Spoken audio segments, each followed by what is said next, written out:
அனைத்து நல்லுள்ளங்களுக்கும் வணக்கம். நான் உங்கள் ரவிக்குமார். அடுத்தடுத்து தொடர்ந்து அப்டேட் பார்த்துட்ருக்கோம். இப்போ நான் எடுக்கிற டைம் பார்த்தோன்னா 8:38 PM. உங்கள்கிட்ட ஆல்மோஸ்ட் 9:30 PMக்கு வந்து ரீச் ஆகின்னு நினைக்கிறேன். இது அப்டேட் நம்பர் 21. ஸோ நம்ம இதை முக்கியமான ஒரு பதிவாக பார்க்கலாம். அசர்பைசானுடைய முக்கிய விமான தளத்தின் மீது தாக்கல் நடத்தினதுக்கப்புறம் ஏதாவது அசர்பைசான் உள்ளே வந்துடுமா அப்படின்ற இன்னொரு ஆங்கிள் பார்க்குறதுன்னு தாண்டி ஸ்ட்ரெய்ட் ஆஃப் ஹார்முஸ் பகுதியில் மறுபடியும் ஒரு எண்ணெய் கிணறு மீது தாக்கல் நடத்தியிருக்காங்க. தொடர்ந்து இஸ்ரேல், அமெரிக்கா, ஈரான் மீது ஒரு தாக்குதல் மலையை தொடுத்திருக்கிறார்கள். கத்தாருக்கு ஒரு அதிர்ச்சி மலையை தாக்குதலை கொடுத்திருக்கிறது ஈரான் தரப்பில். ஆனால் ஈரான் முன்பு இருந்த அந்த தாக்குதல் கொஞ்சம் குறைந்திருக்கும். அதுக்கான காரணம் என்னன்னு பார்த்தலாம். குறிப்பாக அந்த குர்தீஸ் ரீஜியன், ஈராக்கில் இருக்கக்கூடிய அந்த குர்தீஸ் ரீஜியனில் பதற்றம் மிகப்பெரிய அளவுக்கு தொற்றி கொண்டிருக்கிறது. அது இல்லாமல் அமெரிக்கா அவசரமாக ஒரு அணு ஆயுத சோதனையை நிகழ்த்தியிருக்கிறது. ஏதாவது ஈரான் யுத்தத்துக்கு சம்மந்தப்படுத்தலாமா? எல்லாமே சம்மந்தப்படுத்தி விடலாம். வாங்க நண்பர்களே, நேராக ஈரானுக்கு கிளம்பலாம், தயாராக இருங்க. ஸோ வீடியோவில் போகிறதுக்கு முன்பு நீங்கள் நம்ம சேனலை சப்ஸ்கிரைப் பண்ணலாம். சப்ஸ்கிரைப் பண்ணிட்டு வாங்க. மறக்காம பெல் பட்டன் கிளிக் பண்ணி ஆல் ஆப்ஷன்ஸ் கொடுங்க. வீடியோ கொடுக்கலாம்.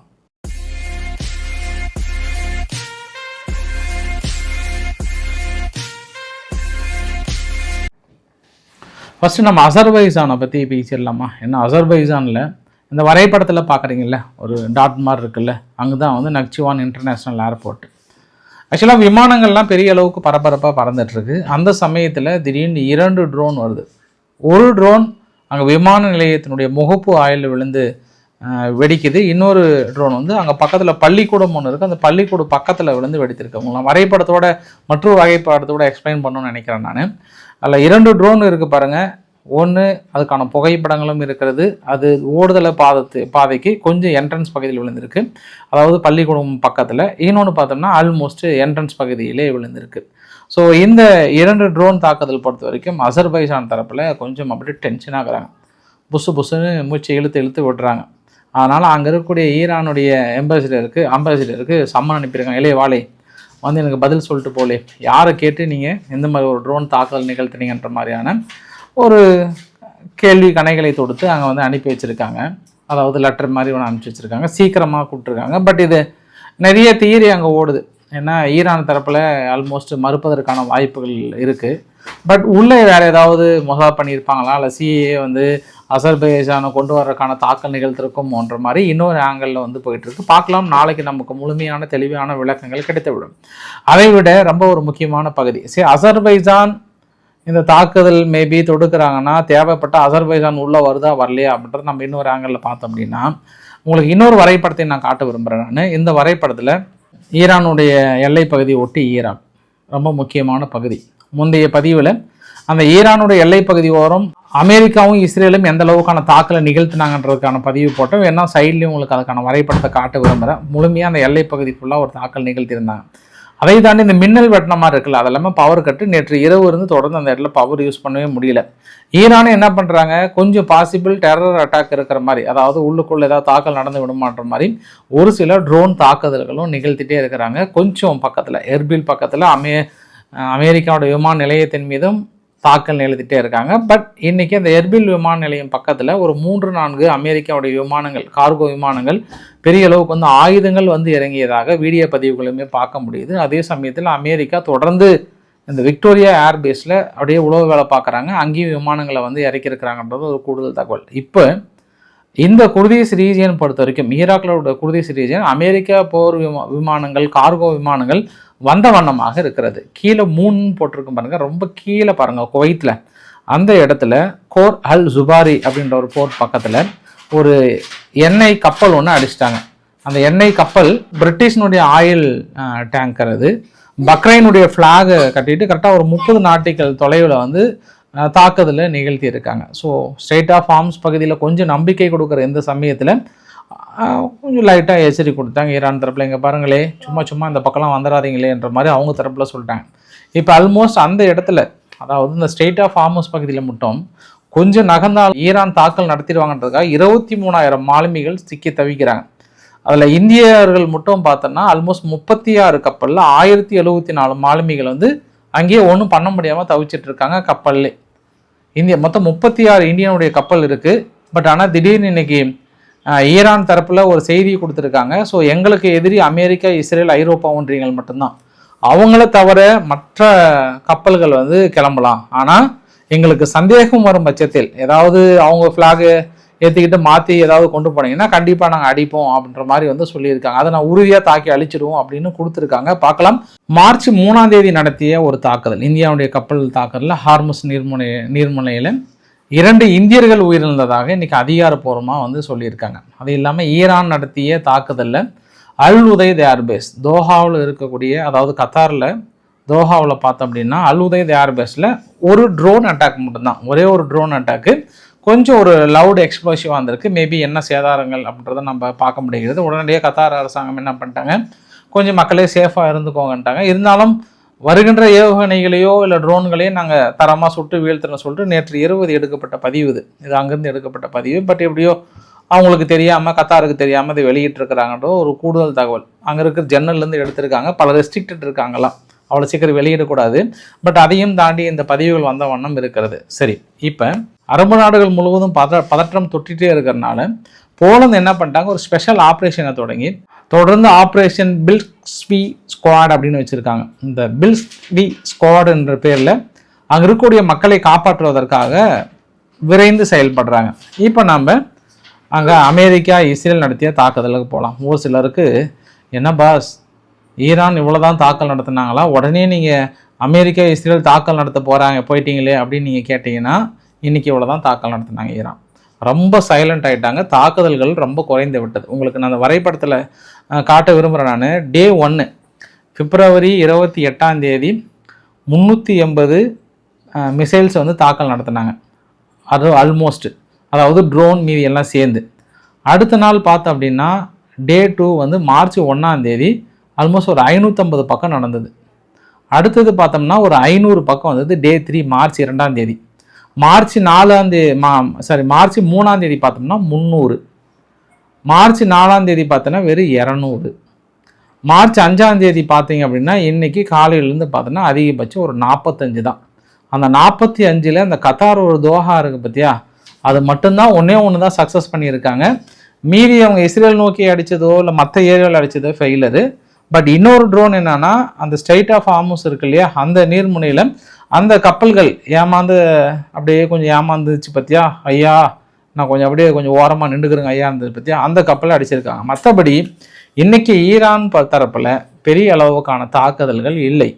மேபி அவங்கக்கிட்ட ஆயுதங்களை வைத்து கொண்டு பின்னாடி பொறுமையாக அடிக்கிறாங்களா, இல்லை ஆயுதங்கள் வெளியே எடுத்தால் கண்டுபிடிச்சிடறாங்களான்னு தெரியல. ஆனால் தாக்குதல்கள் இல்லை.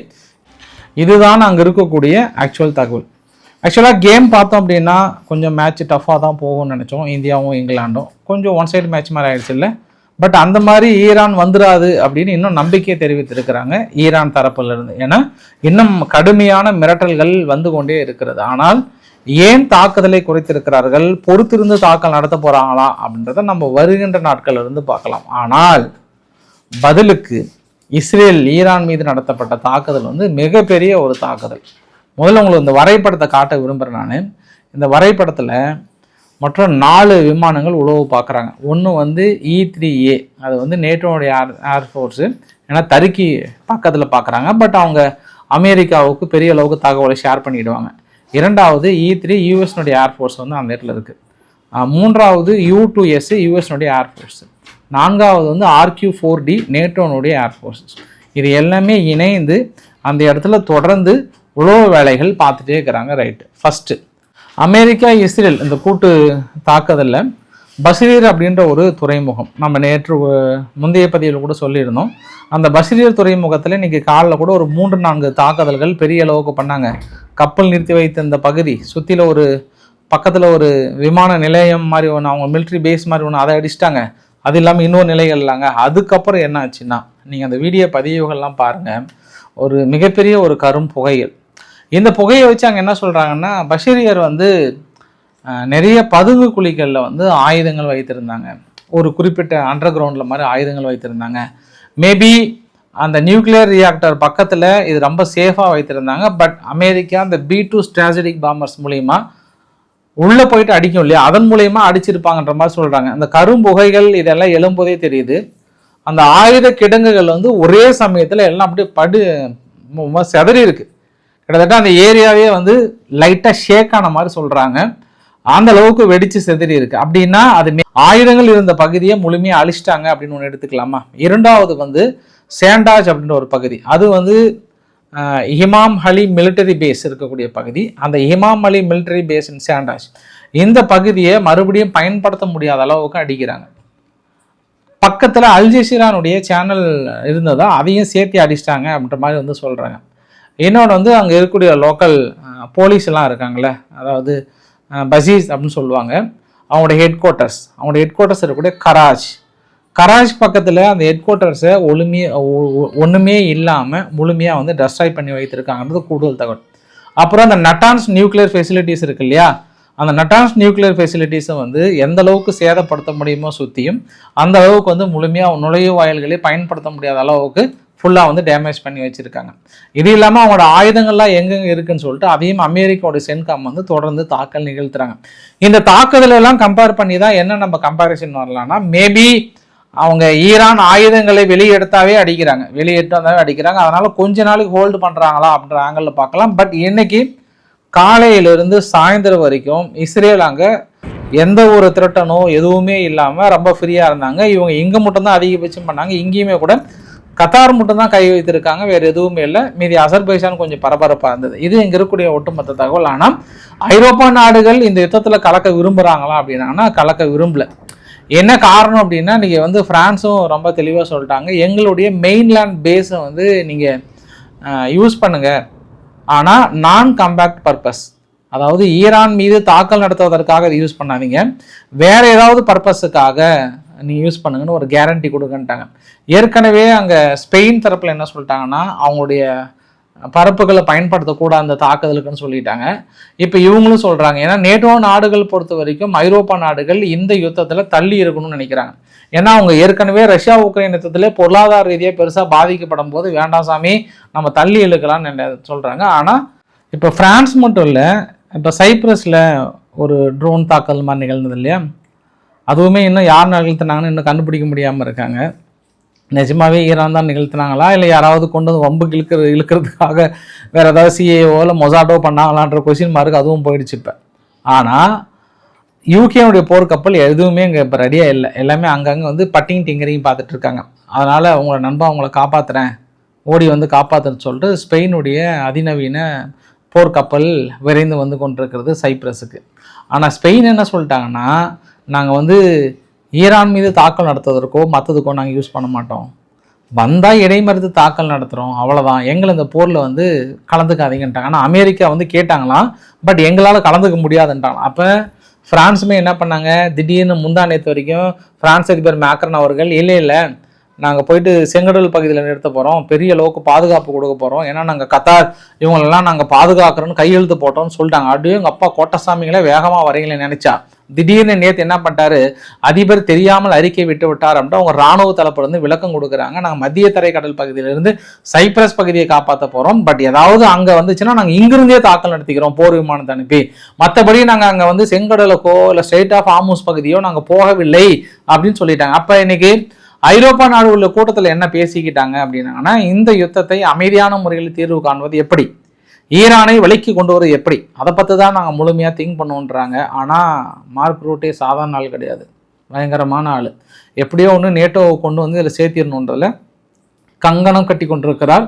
அந்த கங்கணம் கட்டி கொண்டிருக்கக்கூடிய மார்க் ரூட்டே அவர்களுடைய எண்ணங்கள் செயல்படுமா அப்படின்றத நம்ம பொறுத்து இருந்து பார்க்கலாம். இன்னொரு மிகப்பெரிய ஒரு குற்றச்சாட்டு, அங்கே ஈரானில் இருக்கக்கூடிய பள்ளிக்கூடங்கள் மீது தாக்கல் நடத்தப்பட்டதுக்கு இன்றைக்கி ஒரு சில வீடியோ பதிவு வயரில் இருக்குது. ஆக்சுவலாக 2 நாளைக்கு முன்பே ஒரு சில வீடியோ பதிவுலாம் சொன்னாங்க, இந்த மாதிரி ஒரு இராணுவ பொறுப்பில் இருக்கிற ஒரு பள்ளிக்கூடத்தில் போயிட்டு பேட்டியில் எடுத்துருக்கிறான்ற மாதிரி வந்து சொன்னாங்க. பட் அந்த நிகழ்வு இன்சிடென்ட் நடந்ததுக்கு அப்புறம் தான் அவர் அந்த பேட்டி கொடுத்தார் பள்ளிக்கூடத்தில் வச்சு, அதையும் இதையும் கம்பேர் பண்ண வேண்டாம். ஆனால் இன்றைக்கி இந்த வீடியோ வைரலானது என்னென்னா, இது மாதிரி பள்ளிக்கூடங்களை ஆயுதங்களாகவும் இராணுவ மிலிட்ரி பேஸாகவும் பயன்படுத்துகிறாங்க. ஏன்னா தொடர்ந்து எங்கே இராணுவ நிலைகள் எங்கே இருந்தாலும் தேடி அடிக்கும்போது பள்ளிக்கூடங்கள் மருத்துவமனைகள் மீது பயன்படுத்துறதுனால தான் இந்த தாக்கல் நிகழ்த்தப்படுகிறதாக இன்னைக்கு காலையில் இஸ்ரேல் தரப்பிலிருந்து ஒரு விளக்கங்கள் கொடுத்துருக்காங்க. மேபி அந்த விசாரணை துவக்கப்பட்டால் அதற்கான மேட்ச் ஆகிற மாதிரி சொல்கிறாங்களான்றதை நம்ம பொறுத்து இருந்து பார்க்கணும். சரி, இன்னும் ஒரு சில தகவல்லாம் என்ன சொல்கிறாங்கன்னா, அங்கே இருக்கக்கூடிய பள்ளிக்கூட டீச்சர்ஸ் என்ன சொல்கிறாங்கன்னா, முழுமையாக பள்ளிக்கூடம் எதுவுமே நடக்காதனால இப்போதைக்கு எல்லாமே மிலிட்ரி பேஸாக பயன்படுத்திட்டு இருக்காங்க அப்படின்ற ஒரு குற்றச்சாட்டுமே சொல்கிறாங்க. அதுக்கு ஈரான் என்ன சொல்கிறாங்கன்னு பார்க்கலாம். வழக்கமாக இது காசாவுக்குள்ளார இந்த நிகழ்வு வரும். ஏன்னா ஹமாஸ் வந்து பள்ளிக்கூடங்கள்லையும் மருத்துவமனையும் தனக்கு சாதகமான ஒரு இது மாதிரி பயன்படுத்துகிறாங்க அப்படின்னு ஏற்கனவே இஸ்ரேல் குற்றச்சாட்டு தாக்கல் நிகழ்த்திட்டு இருந்தாங்க.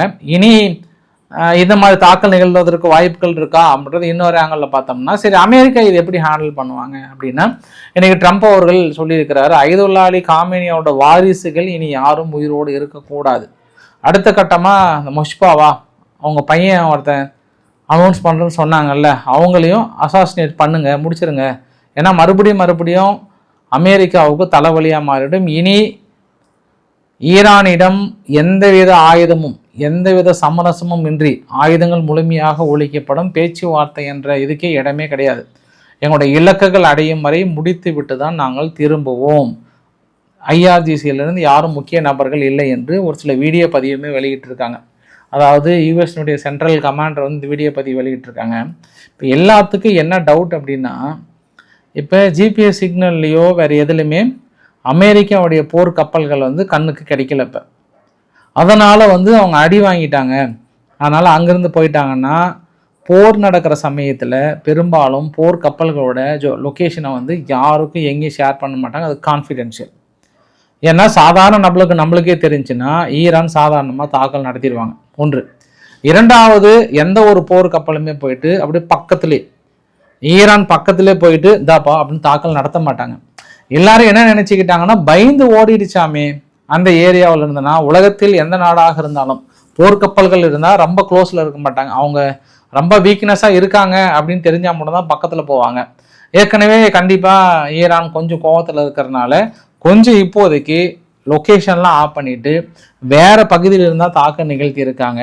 அதையும் மீறி அந்த கப்பல் மூழ்கடிக்கப்பட்டால் தகவல்கள் கிடைத்துவிடும். எப்படியாவது கரும் புகைகள் எங்கேயாவது மேலே வரும், ஏதாவது ஒரு வகையில் கிடைத்துவிடும். அதனால் டோன்ட் வரி மக்களே. ஆனால் எல்லாம் ஒரு சில நபர்கள், ஈரான் ஆதரவு பெற்ற நபர்கள்லாம் என்ன நினச்சிக்கிட்டாங்கன்னா, அது லொக்கேஷன் கிடைக்கல, அது அந்த ஏரியா பகுதியில் இல்லை, அதனால் தாக்கல் நடத்திட்டாங்கன்னு நினச்சிட்டிங்க அப்படின்னா அது உங்களோட மனக்கற்பனை. அதற்கான வாய்ப்புகள் இந்த நொடி வரை இல்லை. அது இல்லாமல் ஈரான் நீங்கள் நினைக்கிற அளவுக்கான தாக்குதலை முன்னெடுக்கல, ரொம்ப ரொம்ப ரொம்ப குறைச்சி வந்துட்டாங்க.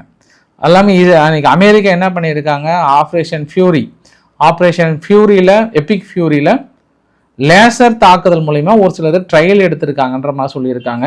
ஆல்மோஸ்ட் ஒரு 1700 டார்கெட்டுக்கு மேலே நாங்கள் ட்ரை பண்ணியிருக்கோம். கண்டிப்பாக இது எக்ஸிக்யூட் ஆகுன்ற மாதிரி இன்றைக்கி காலையிலேருந்து ட்ரையல் எடுத்திருக்காங்க. அதனால தான் ஒரு வேளை நம்ம எதுக்கு அவங்களோட இலக்குக்கு ஆகணுன்ற மாதிரி எடுக்கிறாங்களா என்னன்னு தெரியல. இது சப்போஸ் கடற்பகுதியில் போட், அதாவது ஸ்பீட் போட் வந்து தாக்கல் நடத்தினாங்கன்னா அதை இடைமறிச்சு அடிக்கிறதுக்கும் யூஸ் பண்ணுறாங்க. ஆனால் கேள்வி என்னென்னா, இந்த தாக்குதல் நடக்கிறதுக்கு முன்பெல்லாம் அப்படியே அமெரிக்கா போர்க்கப்பலே மூழ்கடிக்கிற மாதிரி ஒரு வீடியோ பதிவு விட்டீங்க, அதை கூட ஏற்றுக்கலாம். அந்த ஸ்பீடாக ஒரு போட்டு வெடி மருந்துகளை சுமந்துட்டு அப்படியே ஸ்பீட் போட்டு சின்னதாக இவ்வளோ பெருசு அப்படியே பயங்கரமாக யாருமே ட்ரேஸ் பண்ண முடியாத மாதிரிலாம் போட்டிங்களே, அது என்ன தான் பாஸ் ஈரான் என்ன தான் ஆச்சு சொல்லுங்கள். அதனால தான் நான் ஆரம்பத்துலேருந்து கேட்குறேன், உங்களுடைய டைலாக்கும் உங்களுடைய வீடியோ பதிவும் வேண்டாம், செயலில் காட்டுங்க, நிறைய கிடைச்சிரும். செயலில் காட்டாமல் வீடியோ பதிவாக வெளியிட்டிங்கன்னா இதே சூழ்நிலை தான். அதனால் பார்க்கலாம், இன்னும் வருகின்ற காலங்களில் திமிரி எழுகிறதா ஈரான், பெரிய அளவுக்கு டஃப் கொடுக்குறதா, மேட்ச் அப்படின்னா ரொம்ப ஈக்குவலாக போதா இல்லை ஒன் சைடாக போதா அப்படின்றத பார்த்துடலாம். ஆனால் 2 நாடுகள் இணைந்து அணிக்கும் போது டஃப் கொடுக்குறதே பெரிய விஷயம்தான். அதை இந்த அளவுக்கு சமாளிக்க முடிகிறதா ஈரான் அப்படின்னு நம்ம இன்னொரு ஆங்கிளில் பார்க்கலாம்.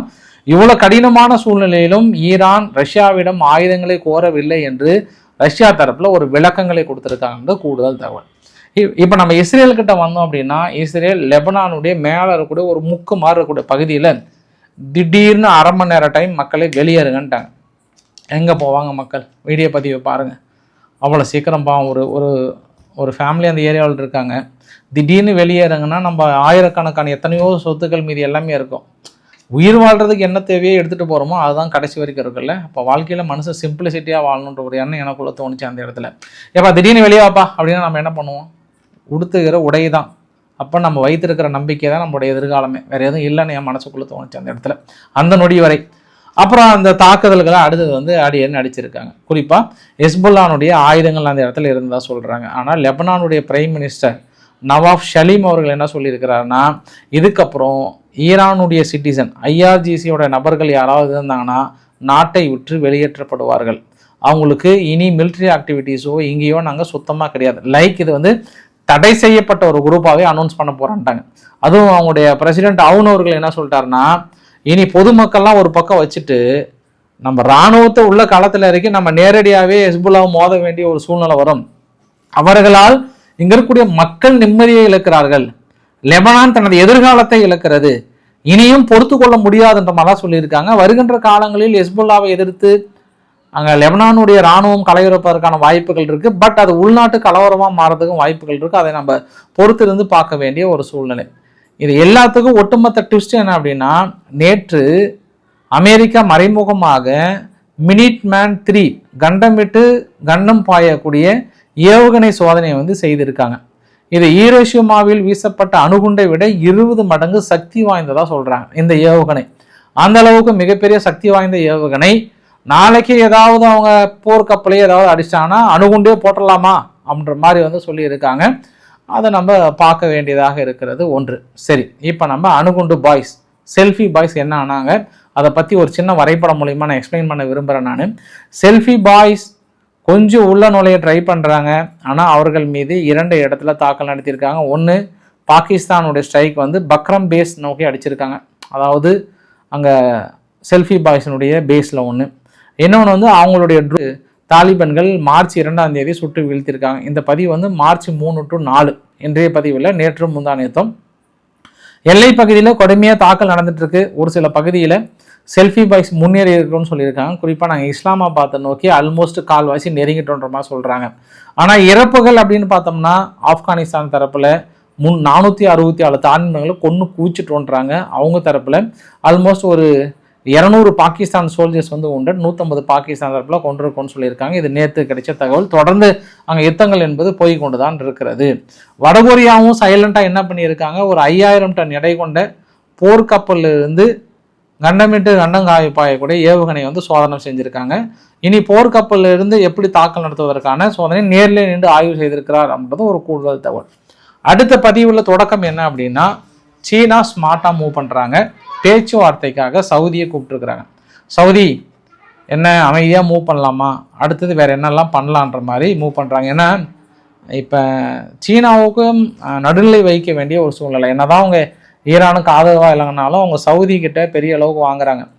குவைத்தும் அவங்களுக்கு தேவை, கத்தாரும் தேவை சீனாவுக்கு. எடுத்தவங்க ஒருத்தனை ஈரானுக்கு முழுமையாக ஆதரவளிக்கும் போது ஈரான் இவங்க பட்டு அடிக்கும் போது நாளைக்கு சீனா எதிரியாக மாறிடும். அது இல்லாமல் சவுதி கிட்ட பெரிய அளவுக்கு அக்ரிமெண்ட் போட்டிருக்காங்க. அதனால் இந்த இடத்துல சீனா வந்து ஸ்மார்ட்டாக மூவ் பண்ண வேண்டிய ஒரு சூழ்நிலை. அறிக்கை வேணால் கொடுக்கலாம், பட் அவங்களும் நடுநிலையை தான் வகிக்க வேண்டிய ஒரு சூழ்நிலை. லைக் இந்தியா மாதிரியான ஒரு பொசிஷனுக்கு அவங்க வர வேண்டிய ஒரு சூழ்நிலை வந்து விட்டது சீனாவுக்கும். இல்லைன்னா எடுத்தோம் கவுத்தம்லாம் அவங்க முடிவுக்கு வரதுக்கான வாய்ப்புகள் இல்லை. சவுதி இந்த பக்கம் இருக்கிறதுனால பார்க்கலாம். அடுத்த நிகழ்வு இதை பற்றி சொல்ல வாங்கி அவர்கள் சவுதிக்கு போயிருக்கிறார். ஸோ இன்றைக்கு ஓரளவுக்கான தகவலை கவர் பண்ணி நினைக்கிறேன். பிடிச்சிருந்தா லைக் பண்ணுங்க, ஒரு ஃப்ரெண்ட்ஸுக்கு ஷேர் பண்ணுங்க, சப்ஸ்கிரைப் பண்ணுங்க. ரவிக்குமார் சோமுச்சல். நன்றி, வணக்கம்.